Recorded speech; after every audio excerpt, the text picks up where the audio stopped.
Voilà, c'est l'heure du focus. Il nous emmène aujourd'hui dans la corne de l'Afrique, entre l'Éthiopie et Djibouti plus précisément. Depuis quelques semaines, les deux pays sont de nouveau reliés par une ligne de chemin de fer financée par la Chine et qui remplace celle qui avait été construite par la France. Sur place, beaucoup découvrent le train et c'est une promesse économique pour les deux pays. C'est le focus du jour. Il est signé Nathalie Tissot et Vincent Dublange. Plantée au milieu d'un terrain vague à 10 km du centre d'Addis-Abeba, la nouvelle gare de l'Ébou accueille ses premiers voyageurs. Après 4 ans de travaux, la ligne ferroviaire électrifiée relie enfin Addis-Abeba à Djibouti. Dernier contrôle des billets, pour beaucoup d'Éthiopiens comme Birouk, ce voyage est une première à immortaliser. Il n'y avait que 2 moyens de transport sur cet axe. Nous prenions soit le bus, soit l'avion. Donc cette troisième option est une très bonne alternative pour faire ce trajet. Il se rend dans sa ville natale, Dire Dawa, dernière gare avant Djibouti. C'est l'une des 5 stations pour l'instant desservies par le train. À terme, elles seront 19. Le tracé reprend celui de l'ancienne ligne de chemin de fer construite par les Français à la fin du 19e siècle. Cela fait très longtemps que je n'ai pas pris un train. J'étais tout petit. J'avais 7 ans ou 8 ans. Ensuite, ça s'est arrêté du jour au lendemain. Alors j'ai eu envie de tester ce train tout neuf. Une dizaine d'hôtesses travaillent sur chaque train. Derrière elles, le personnel chinois ouvre l'œil. Ils doivent former en 6 ans les salariés locaux. Construction, exploitation de la ligne, la Chine a aussi prêté aux deux pays 70% des 4 milliards de dollars investis. Couchettes, wagons-bars, tout se veut conforme aux standards internationaux. Tous les passagers peuvent manger ici. Il y a une capacité de 50 personnes, mais une personne ne peut rester là que 30 minutes seulement. La station d'Ire Dawa approche. Après 8 heures de trajet, c'est la fin du voyage pour Birouk et la majorité des passagers. L'arrivée du premier train dans cette ville remonte à 1902, au moment de la construction du premier chemin de fer. Aujourd'hui, la place de l'ancienne gare a bien changé. Il y avait foule déjà ici parce qu'il y a beaucoup de commerçants qui montent sur le train.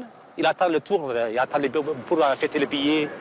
Famtaoun a conduit des locomotives pendant plus de 20 ans sur l'ancienne ligne. Son père était aussi cheminot.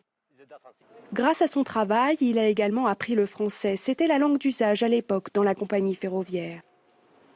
Au milieu des wagons inutilisés, une voie fonctionne encore, coûte que coûte, 2 fois par semaine. Dans les ateliers à côté de la gare, des ouvriers continuent de réparer des pièces. Ils étaient une 60aine autrefois, mais avec l'arrêt de l'ancienne ligne entre Addis-Abeba et Dire Dawa, beaucoup se sont retrouvés au chômage. Et le nouveau train s'est fait sans eux. Il y a beaucoup de choses qui vont fonctionner ici. Là. Donc il y a beaucoup de travailleurs, beaucoup de bruit. Donc maintenant, comme tu regardes, il n'y a pas de travailleurs, même pas plus de 10 travailleurs qui restent ici dans l'atelier.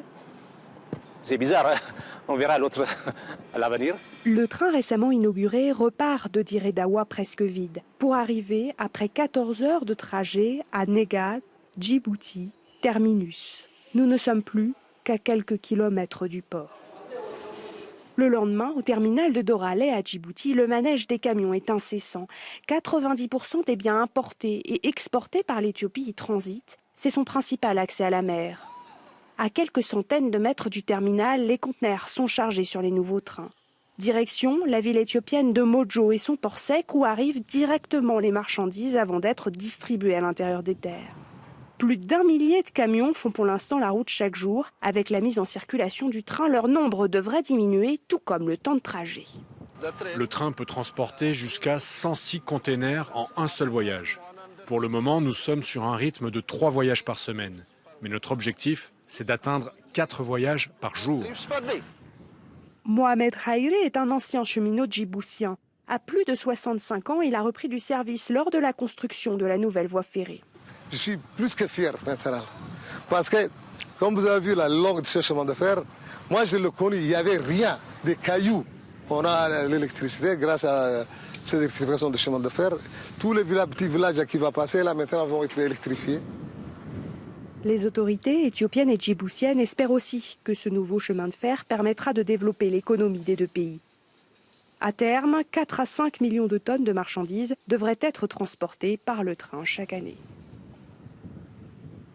Et on va poursuivre sur ce thème avec notre invité en direct. Bonjour Jean-Joseph Boileau. Vous êtes économiste, spécialiste des économies émergentes, notamment africaines. Vous connaissez ce projet parce que vous en avez visité les installations. Ce pont ferroviaire entre l'Éthiopie et Djibouti, c'est important pour l'économie des deux pays? Oui, j'en reviens. J'ai passé 6 semaines en Éthiopie pour évaluer la stabilité du pays et vous avez vu la démission du Premier ministre montre que ce n'est pas facile. C'est absolument essentiel. L'Éthiopie, c'est plus d'1 million de kilomètres carrés, à peu près 2 fois la France. C'est pour l'instant 100 millions d'habitants, mais à terme, on va avoir 200 millions d'habitants. Et quand vous regardez bien la carte de la région, vous voyez qu'il y a l'Érythrée, la Somalie tout autour, et l'Éthiopie n'a aucun accès à la mer. Il est bien évident que pour une économie comme celle-là, qui en plus a choisi une stratégie d'exportation pour compenser ces importations massives en ce moment, eh bien, la réduction des coûts de transport, l'efficacité de la logistique par rapport aussi efficace que celui de Djibouti est évidemment un projet fantastique. On l'a vu dans ce reportage, cette ligne, elle reprend le tracé de celle qui avait été construite par les Français à la fin du 19e siècle. Elle est tombée en déshérence et c'est la Chine maintenant qui a financé ce nouveau projet. La Chine qui remplace la France quelque part. C'est un symbole de ce qui est en train de se passer en Afrique? Ah oui, c'est un symbole. Attention, la France est très active dans le ferroviaire en Afrique de l'Ouest, mais c'est vrai que sur l'Afrique de l'Est, on avait quasiment disparu et en dehors des troupes qui sont présentes à Djibouti, notre présence pour l'instant reste faible. On sent que c'est en train de redémarrer. Ce qui est très intéressant, c'est la façon dont les Chinois ont conçu cela, parce que quand vous visitez, comme je l'ai fait, les anciennes gares, à la fois à Dire Dawa, la ville dont on parle dans votre reportage, mais aussi à Addis Abeba, où il y a l'ancienne gare française, on s'aperçoit que les Chinois ont déplacé le terrain de jeu. Donc la nouvelle gare de Dire Dawa est à une dizaine de kilomètres et ils veulent surtout pas entendre parler des Français. Et puis à Addis Abeba, c'est la même chose.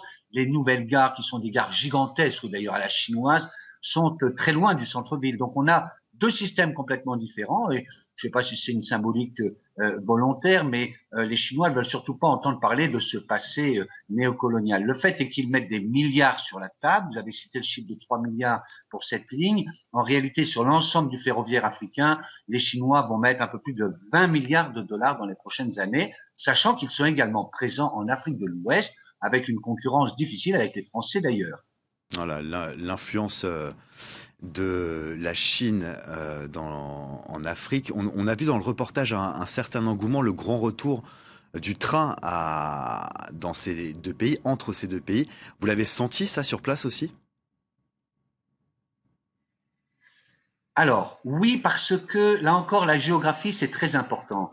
Et l'Éthiopie est un pays à la fois de très haut plateau et ensuite de désert, de plaine désertique, et notamment vers le golfe d'Éden et ce qu'on appelle la Corne de l'Afrique. Et c'est vrai que j'ai fait moi par la route le chemin parce que on vous l'a dit dans le reportage, il n'y a que 3 voyages par semaine pour l'instant, et j'ai été frappé de voir ces milliers de camions qui, dans les 2 sens, abîment en réalité la route que les Chinois eux-mêmes ont construite d'ailleurs et qui ne résistent pas à ce trafic intense. Donc le ferroviaire pour l'Afrique est un élément clé. C'est un continent donc gigantesque, c'est le plus grand continent du monde, et on voit bien que la problématique, ça va être de sortir d'un enclavement sur les côtes. La plupart des grands ports, si vous voulez, africains sont sur les côtes, mais en réalité les richesses et les populations sont à l'intérieur du pays.